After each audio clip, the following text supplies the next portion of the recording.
नमस्कार मेरे प्यारे दोस्तों, एजुकेट भारत में मैं आपका स्वागत करती हूँ। फ्रेंड्स, आज हम पढ़ेंगे 1857 की क्रांति, उसके कारण, महत्वपूर्ण घटनाक्रम तथा महत्वपूर्ण तथ्य। फ्रेंड्स, ये एक ऐसा टॉपिक है जिससे प्रतियोगी परीक्षाओं में बहुत सारे क्वेश्चंस को पूछता है और कुछ ऐसे भी क्वेश्चंस होते हैं जो बहुत ही ट्रिकी होते हैं, जिसमें आप उलझ करके रह जाते हैं। तो फ्रेंड्स, मैं आपको बिल्कुल भी उलझने नहीं दूंगी। आज मैंने इसी को नोट्स के रूप में बनाया और समझाने का प्रयास किया, एक एक तथ्य को, ऐसे तथ्य जो कि आपको आपके एग्जाम्स में काम आए। और हाँ, आज हमारा बहुविकल्पीय प्रश्नों का स्वरूप नहीं। आज थोड़ा सा आप धैर्य रख करके इसको देखिएगा। इसके बाद इस टॉपिक से संबंधित आपका कोई भी क्वेश्चन छूटने वाला नहीं है, चाहे किसी भी तरह से पूछ ले। चलिए शुरू करते हैं। 1857 की क्रांति साहस, बलिदान और स्वतंत्रता की पहली ज्वाला थी जो भारत में जन्मी। एक बात और भी है फ्रेंड्स, इस जो क्रांति हुई, इस क्रांति की एक पृष्ठभूमि थी वीरतापूर्ण भूमिका, जब एक सिपाही ने अंग्रेजी साम्राज्य को चुनौती दी। वीरतापूर्ण भूमिका जब एक सिपाही ने अंग्रेजी साम्राज्य को चुनौती दी। 1857 से पहले भारत की धरती पर एक अजीब सी खामोशी थी। चारों तरफ अंग्रेजों का शासन था, लेकिन इस खामोशी के भीतर आक्रोश सुलग रहा था, अपमान पल रहा था और विद्रोह जन्म ले रहा था। भारत के सैनिक, किसान, आम लोग अपने ही देश में पराये बन चुके थे। धर्म पर चोट, सम्मान पर प्रहार, अंग्रेजों ने हमारी आजादी का पूरी तरह से गला घोटा और फिर एक दिन एक साधारण सिपाही ने सबसे शक्तिशाली साम्राज्य, अंग्रेजी साम्राज्य को ललकार दिया। उस सिपाही का नाम था मंगल पांडे। यहीं से भारत की धरती पर स्वतंत्रता की पहली संगठित चिंगारी भड़क उठी, जिसे इतिहास ने 1857 की क्रांति के नाम से जाना। तो दोस्तों, आइए हम जान लेते हैं 1857 की क्रांति हुई क्यों। किसी भी क्रांति के पीछे बहुत सारे कारण होते हैं, कोई भी क्रांति अचानक नहीं होती। और ये जो ज्वाला भारत की धरती पर भड़की, ये कोई अचानक विद्रोह नहीं था, बल्कि वर्षों से अंग्रेजों के अत्याचार, अपमान और शोषण की एक सुलगती हुई आग थी, जिसने 1857 में पूरे देश को अपनी चपेट में ले लिया। क्रांति की पृष्ठभूमि या संतोष की चिंगारी, अंग्रेजों ने क्या किया कि केवल शासन क्षेत्र ही नहीं बल्कि शोषण का साधन बना लिया था भारत को। और भारतीय राजाओं के जो राज्य थे वो धीरे धीरे वो हड़प रहे थे, किसी न किसी विधि, कोई न कोई कारण लगा करके।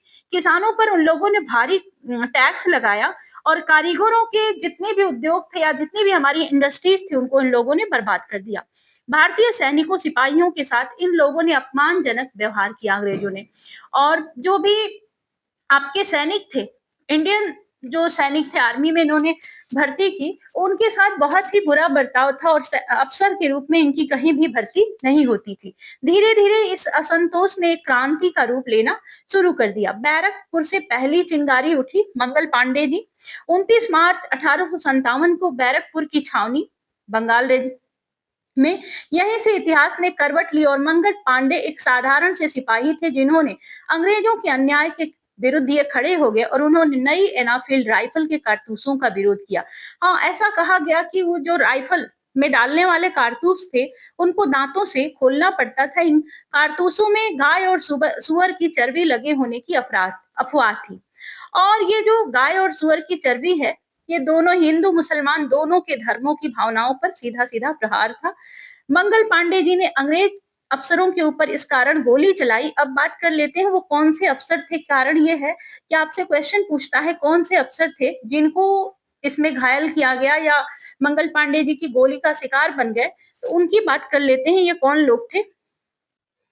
दोस्तों, ये परीक्षा के लिए बहुत ही महत्वपूर्ण तथ्य है। मंगल पांडे जी ने लेफ्टिनेंट बाग पर गोली चलाई, जो कि घायल हुए थे, मारे नहीं गए। और इस घटना में सार्जेंट मेजर ह्यूसन मारे गए। और यह तथ्य आपको एमसीक्यू में भी पूछता है, मैच द फॉलोइंग में भी पूछ लेता है, वन लाइनर्स में भी अक्सर पूछा जाता है, तो इसको आप याद कर लें। मंगल पांडे जी को इस कारण, इनके साहस से अंग्रेजी सरकार डर गई और इन्होंने इनको फांसी दे दी, मंगल पांडे जी को, 8 अप्रैल 1857 को। ये डेट आप ध्यान रखिएगा, 8 अप्रैल 1857।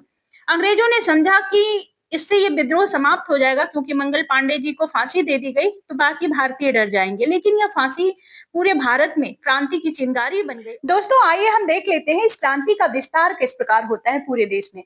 तो मेरठ से दिल्ली, ये मेरठ विद्रोह जो 10 मई 1857 को हुआ और 85 भारतीय सैनिकों ने कारतूस को लेने से इनकार कर दिया। मंगल पांडे जी को जब कठोर दंड दिया गया, उसके बाद इन्हें भी कठोर दंड दिया गया जिन सैनिकों ने इसको लेने से इनकार किया।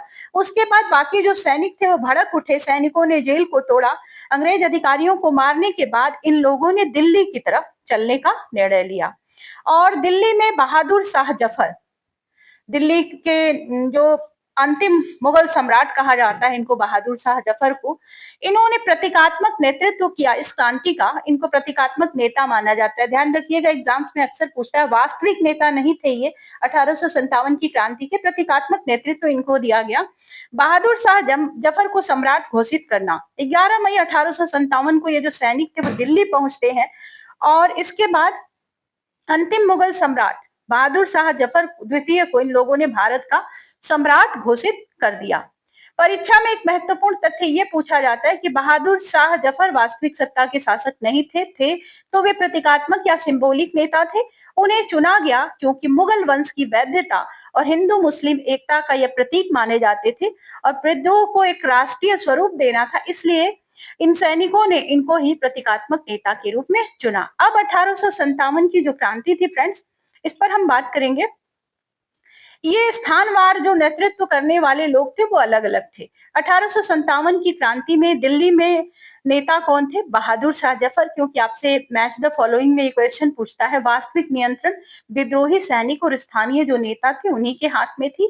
कानपुर में इस विद्रोह का नेतृत्व किया नाना साहब ने और प्रमुख यहाँ पर सेना नायक थे तात्या टोपे जी। नाना साहेब पेशवा बाजीराव द्वितीय के दत्तक पुत्र थे।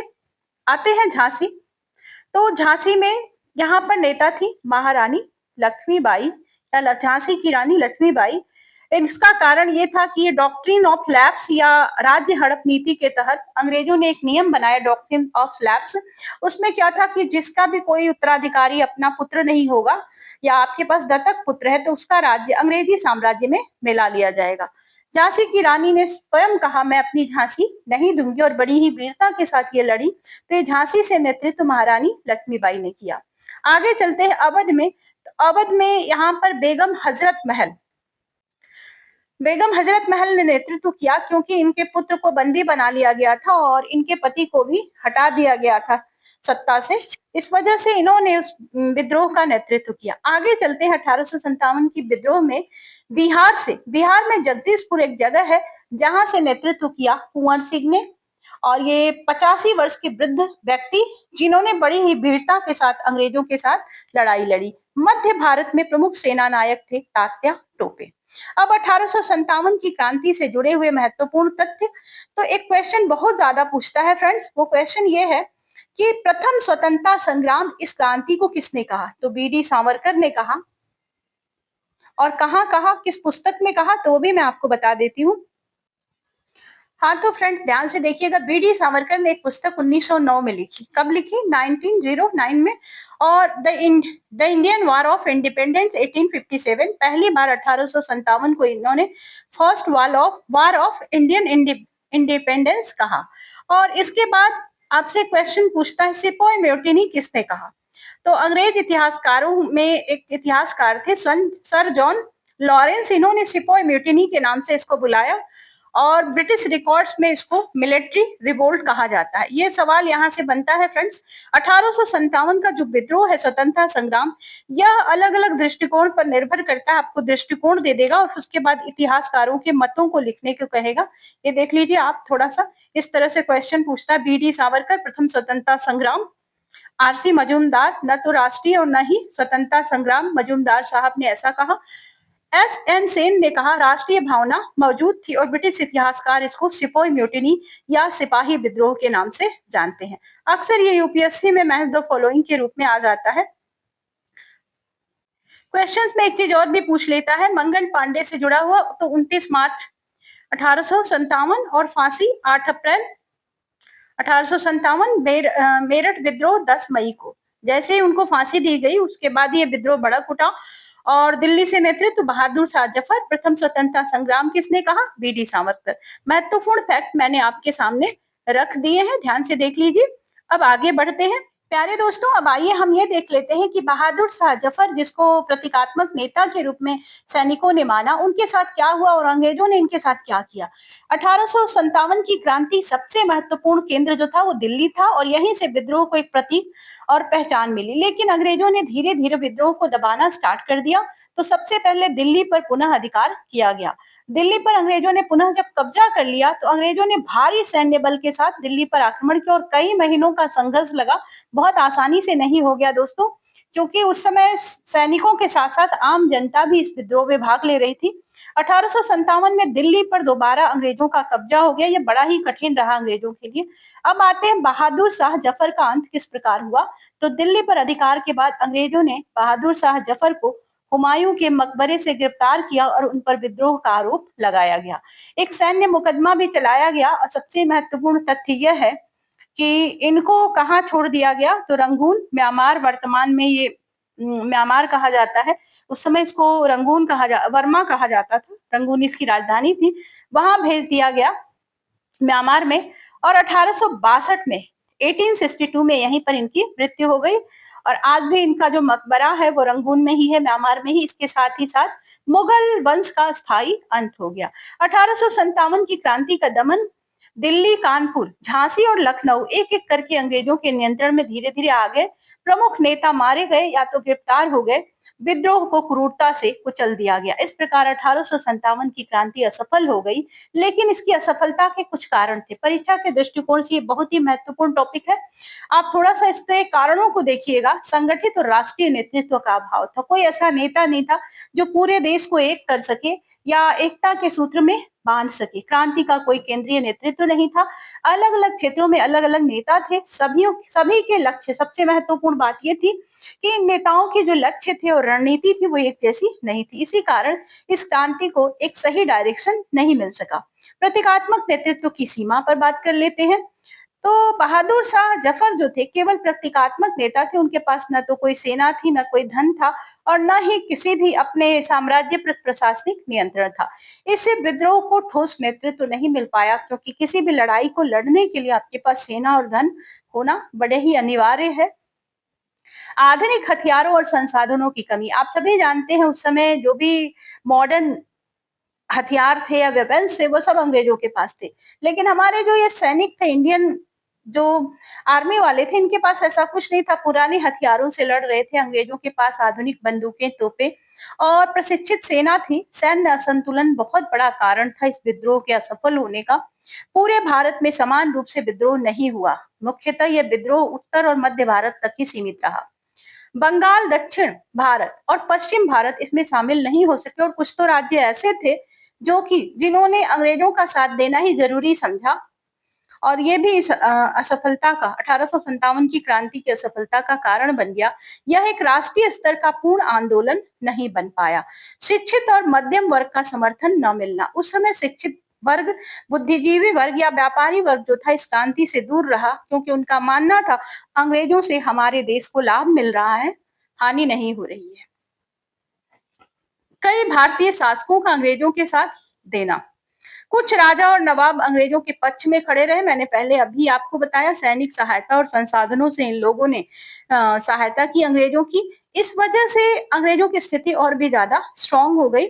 आपसी समन्वय की कमी। अलग अलग स्थानों पर जो विद्रोही थे या जो नेतृत्व करने वाले थे वो एक दूसरे से जुड़े हुए नहीं थे। समय और रणनीति में तालमेल नहीं था, जिस कारण ये विद्रोह बिखरा बिखरा सा महसूस हुआ। यही कारण था अंग्रेज इसको जल्दी से कुचल पाए।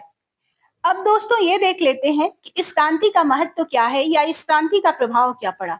तो ईस्ट इंडिया कंपनी का भारत में शासन समाप्त हो गया, और भारत जो था ये ब्रिटिश क्राउन के अधीन हो गया।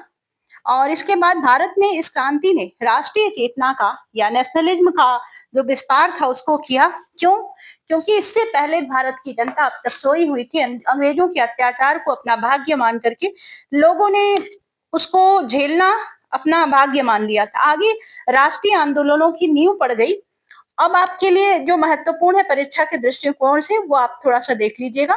मंगल पांडे बैरकपुर, लेफ्टिनेंट बाग घायल हो गए, और सार्जेंट मेजर ह्यूसन इस विद्रोह में मारे गए अधिकारी थे, क्योंकि आपको मेजर ह्यूसन से संबंधित क्वेश्चन पूछता है। और बहादुर शाह जफर दिल्ली, नाना साहब कानपुर, रानी लक्ष्मीबाई झांसी, बेगम हजरत महल लखनऊ, कुंवर सिंह जगदीशपुर आरा बिहार और टाटा टोपे मध्य भारत। वन लाइन फैक्टर्स में क्या पूछता है, तो वन लाइन फैक्ट्स में मंगल पांडे ने लेफ्टिनेंट बाग पर गोली चलाई थी, सार्जेंट मेजर ह्यूसन बैरकपुर विद्रोह में मारे गए। मंगल पांडे को फांसी कब दी गई, तो 8 अप्रैल 1857 को। मेरठ विद्रोह 10 मई 1857 को हुआ। बहादुर शाह जफर 1857 के प्रतीकात्मक नेता थे। अब दोस्तों अपनी फ्रेंड्स को इजाजत दीजिए, और अगर आप ये चाहते हैं कि इसको मैं बहुविकल्पीय स्वरूप में लेकर के आऊं, तो आप जरूर मुझे लिख दीजिए, एमसीक्यू लिख दीजिए कमेंट बॉक्स में, मैं इसको जरूर दूंगी। वैसे भी मैं आपको दूंगी, लेकिन मैं चाहती हूँ कि इससे एक एक टॉपिक कवर हो। Thank you for watching.